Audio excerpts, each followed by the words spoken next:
Good morning. Welcome to a very special day. I'm Aisha Evans, CEO at Zoox. And I'm Jesse Levinson, CTO and co-founder of Zoox. We started the company 6 years ago to create a cleaner, safer, and more enjoyable way for people to move around cities. And we're really excited to share that with you today. At Zoox, from the beginning, we set out to reinvent personal transportation, making it cleaner, safer, and more enjoyable for everyone. And today, we are announcing and showing that vehicle. We've been working on it for over 6 years now, and it is the first vehicle that's been designed from the ground up to move people autonomously around cities. It's bi-directional, it's symmetrical, it's fully electric, and it's fully autonomous. You can't drive it, there's no steering wheel. It's designed for riders, not for drivers.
We believe that designing from the ground up is the right way to combine AI and a purpose-built vehicle that combine and make it easier to optimize to achieve the best results.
Zoox is developing a better way to go from A to B in dense urban areas.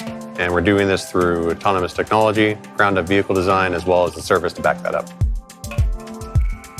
One thing that most OEMs are doing when they approach designing a new vehicle is they iterate on something that's been done before. That's good. I mean, there's lots of history there. It means evolution rather than revolution. But it's very rare that you get the chance in an automotive career to start from a blank sheet of paper. This was that opportunity. And that's because it doesn't make sense to take what's been developed for the last 100 years to solve, conventional human driving. It doesn't make sense to take that platform and to use that platform for what comes as the third generation of autonomous driving.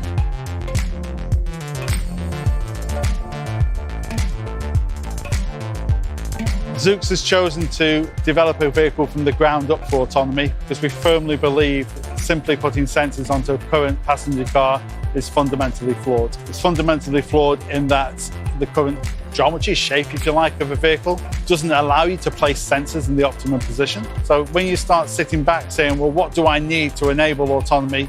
I need EV, I need optimum sensor positions, and I need a large battery to be able to deploy for the day.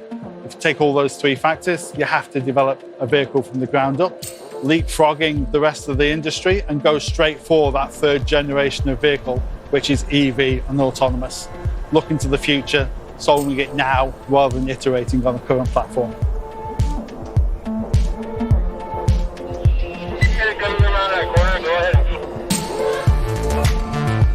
Looks good. Fast. Beautiful.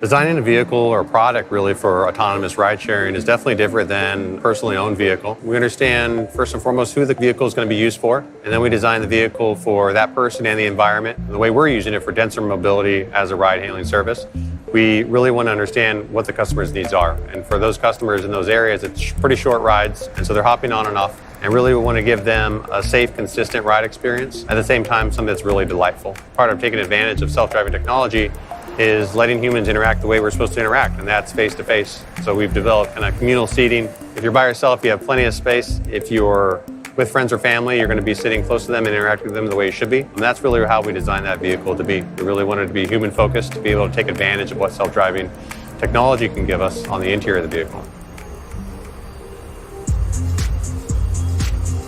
The vehicle is symmetrical in its design because our focus is on the interior, and on the exterior we want to have consistent design for our sensor pods.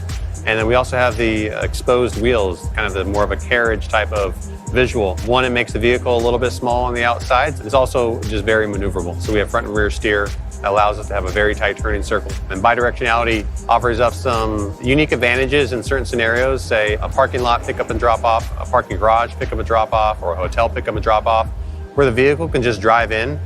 It can stop, it can be there waiting for you, you can get in the right direction, and then it can just take off. So we're just reducing three-point turns or U-turns and making your ride more efficient.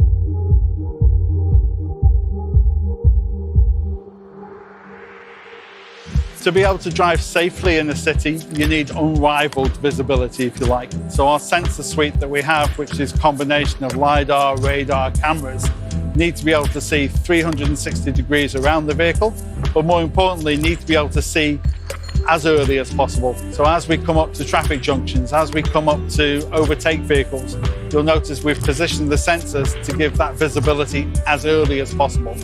That means that our vehicle is seeing more than the human can see, and that enables it to deploy and operate safely. Our current L3 fleet are Toyota Highlanders. They're deployed already, operating in the cities, driving in the cities. That's all visible online. Anyone can jump online and take a look at that. The sensor positions on those vehicles are almost identical to the sensor positions we have on our L5 vehicle. And that's super important because it means that the testing that's being done in the mega cities is basically a substitute of our own vehicle being in that situation. And geometrically identical sensor positions means that any development that we do on the L3 Highlanders and any of the driving we do is directly transferable to our vehicle. So the vehicle you see behind me here, these are our first vehicles built off our production tooling. We went through the prototyping phase on the previous generation. We proved out that design. We're now building these vehicles off those production tools, and these vehicles will go through the same rigorous testing and certification to the Federal Motor Vehicle Safety Standards. The vehicle is designed to operate up to 75 miles an hour, which means that it's highway capable. And it can do that in either direction, being fully bidirectional. And that's been proven out on private test tracks.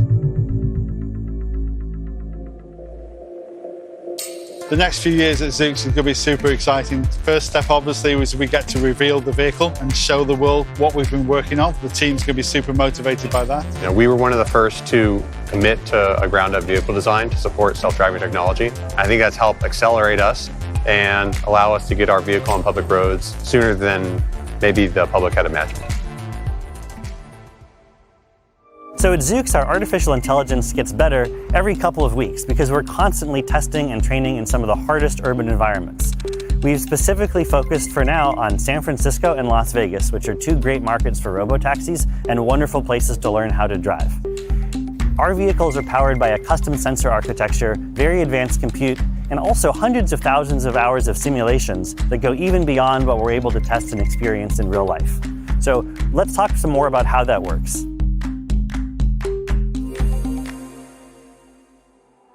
Hi, my name is Ashu Rege, and I'm the SVP of software at Zoox. The reason that Zoox built its own AI stack is because when we started this mission, it was an open, unsolved problem, and we put together a team to actually solve one of the hardest problems known to man. What we have built within our AI stack is a prediction module that takes into account the behaviors of all the entities around us, which we are tracking over a time frame, and then just like humans can anticipate what other entities like other cars and people might do, our AI is also learning how to do the same thing. So when Zoox comes to a new area, like a new city, for example, we will send a fleet of level 3 vehicles, a few cars, that will go and collect all the sensor data that we need to create our HD 3D maps. Once those maps are created, we build on top of that what's called Zoox Road Network, which is the semantic information like traffic lights or stop signs. And that takes a matter of a few days to build that. And once that is done, our vehicles can then go and drive autonomously over there. As Zoox drives more, it gets smarter by collecting more data. As we encounter more incidents, we will process that data offline, and our engineers will obviously take a look at what situations it was able to handle well, what it wasn't able to handle as well, and that gets folded into our development process where we would train our AI better with these specific corner cases, as well as validate our safety systems, for example, across all of these incidents that we might encounter while we are still in the testing and validation mode.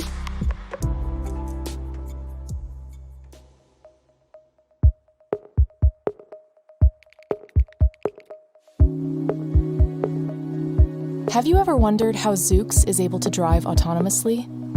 Just like human drivers, autonomous vehicles need to be able to see and understand their surroundings before navigating through the world.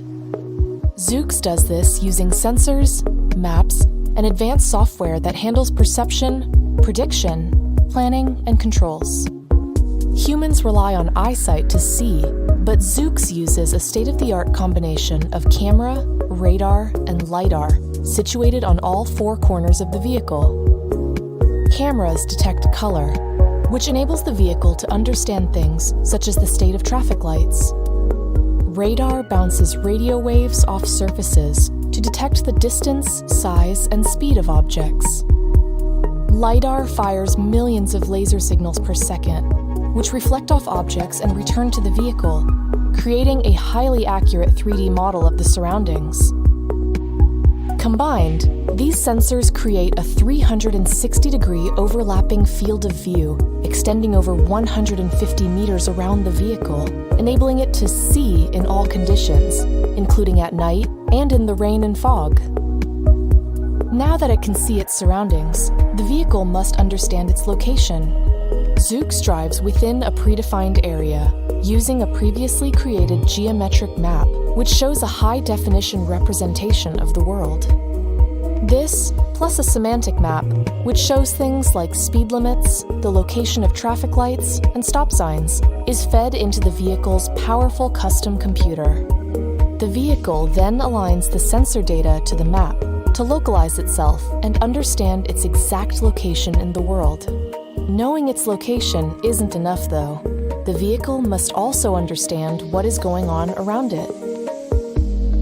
Zoox's perception system fuses the information from all of the sensors to understand what is happening around the vehicle.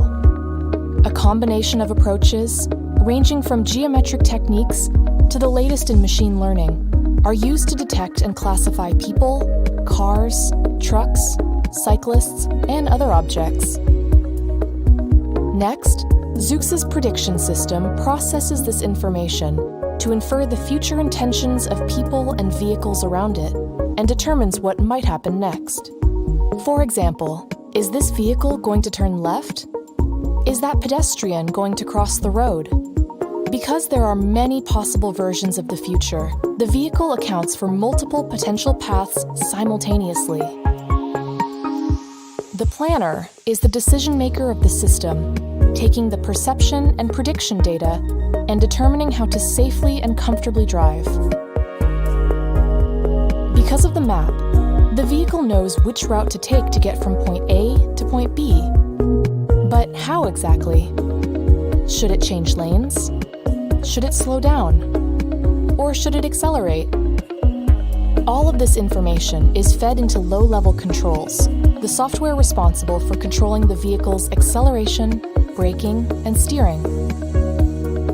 This all happens within a fraction of a second as the vehicle is driving. And this is how Zoox is able to safely navigate through the world.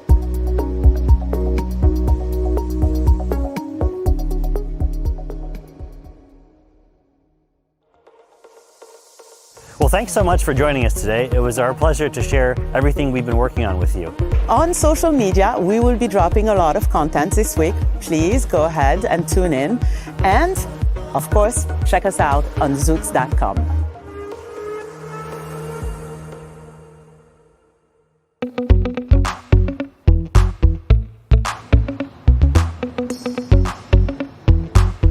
So this vehicle has never driven in the city before. And today, we're going to ride in it in downtown San Francisco. Aisha, are you ready? Oui, je suis vraiment prête. The world's first ground-up, purpose-built, autonomous electric vehicle. Autonomous driving is hard because you have to get hundreds, if not thousands of things right at the very same time. But if you do all of that, it actually feels pretty easy. My favorite part of the vehicle design is that every time I'm in that vehicle, I actually don't think about driving. I'm being transported. It's magical. My favorite design element is probably the wheels. I think they're pretty beautiful. One of the best things about our vehicle is that every single passenger gets the exact same experience because of the symmetry. So what's interesting is that even though we're trying a whole bunch of stuff in a dense urban environment, after about 10 or 20 seconds, it just feels like the most natural thing you've ever experienced. The next step after today is to continue testing, both on private roads and public roads, and get to market in a dense urban environment and transport people in cities.